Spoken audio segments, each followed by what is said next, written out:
But anytime I get a chance to get a real expert on and talk to you about one of the terrible plagues that's been facing our nation for years, addiction, recovery, sobriety, I try to get that message out there as much as I can because it's one of the worst kept secrets that this thing is killing a generation of our kids. And right now we have one such person joining us. He's the first time he's been with us also. Dr. Russel Surasky joins us right now. He is a board-certified neurologist, board-certified addiction medicine medical director of Bridge Back to Life, and also Surasky Neurological Center for Addiction and Mental Health. Doc, thank you so much for joining us. I have to tell you that we're kind of informal here, so I refer to many of the doctors by their first name because we have a lot of different doctors, and hopefully you'll come back with us regularly, but we don't have a Dr. Russell, so you're our own individual original Dr. Russell now, okay? Works for me, John. So look, we've had cardiologists, microbiologists, we've had every different kind of doctor, person, tangential, correlated, non-correlated. One thing I've been pounding through this, and no one's talking about it like they should, is forget about the 170,000 people that have passed. No, not forget them, like they didn't matter. But that is, to me, a minuscule number as compared to all the collateral people who were doing great in sobriety, who were in recovery, who were going forward. And now these cataclysms like this give people, almost give the addictive mind an opportunity for them to go back and recede. How bad is what's happening because of the COVID now? Absolutely. I mean, look, we have a staggering pandemic right now, and it's not the COVID virus. The irrefutable truth is that these lockdowns have devastated millions of lives, specifically with regard to people's mental health and drug addiction. Most of the news media, like CNN and MSDNC, are trying so hard to hide the enormous mental health crisis still being caused by the lockdowns in place now.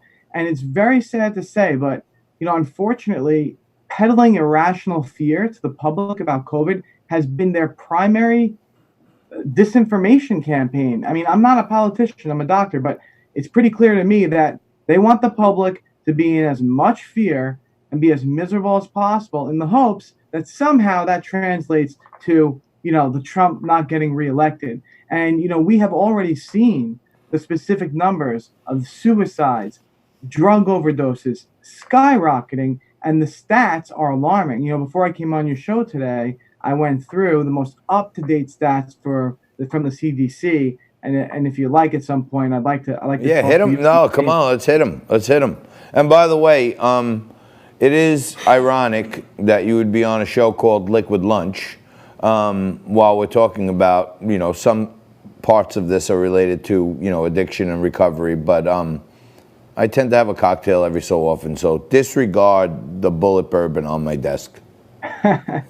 No, if you're not dealing with an addiction, then that's fine. No, I am dealing with an addiction, but the first step in solving a problem is admitting there's a problem. So at least I can admit it. You know what I'm saying? But I'm joking around a little bit, Doc. But how we had this whole Purdue Pharma scandal where they were actually throwing parties with cartoon characters shaped like Vicodins because they knew that they were doping up a whole generation of kids. They made billions and billions and billions of dollars. Doctors were complicit, middleman salespeople were complicit, pharmacists, and that's just to say they're all bad, but everyone was complicit in this thing. Why is no one taking the blame and saying, all right, here's what we're going to do? And right now, you need someone to step up more than any time I could remember, because I know firsthand how the minds of addictive people think is, oh my God, this is, I got 3 years on, but this is so crazy. I lost my job. I'm stuck in my house. I got to wear a mask. It's a perfect excuse for me to say, come on, it was the COVID. I did it. I'm going to get clean again, right?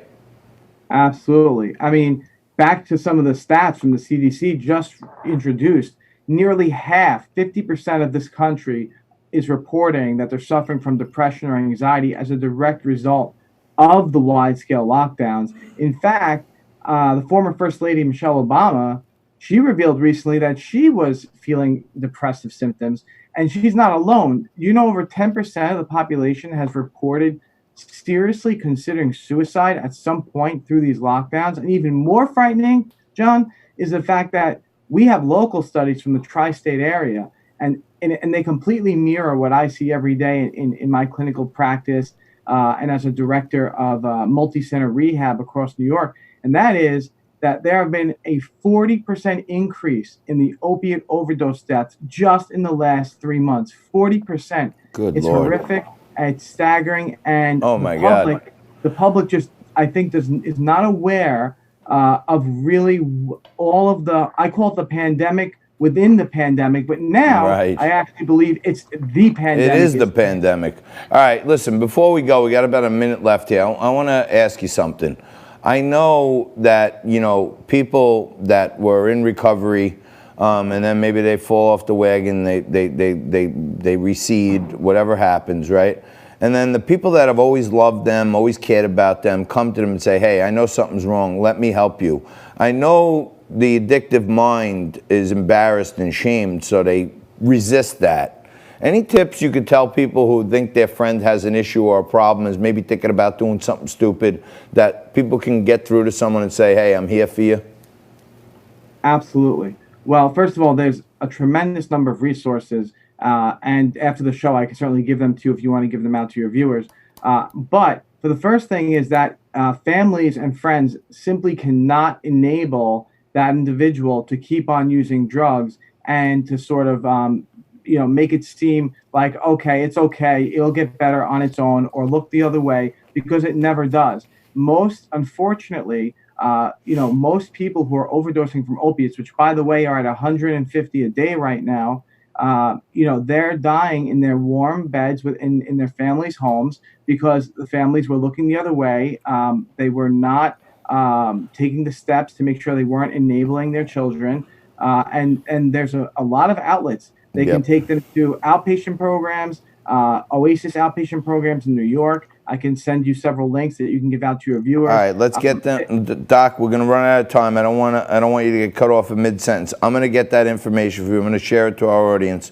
But we got to have you back, maybe every other week or something, and give us a little update and help out our audience. You were great. Thank you very much. Fantastic. Thanks so much, John, for having me.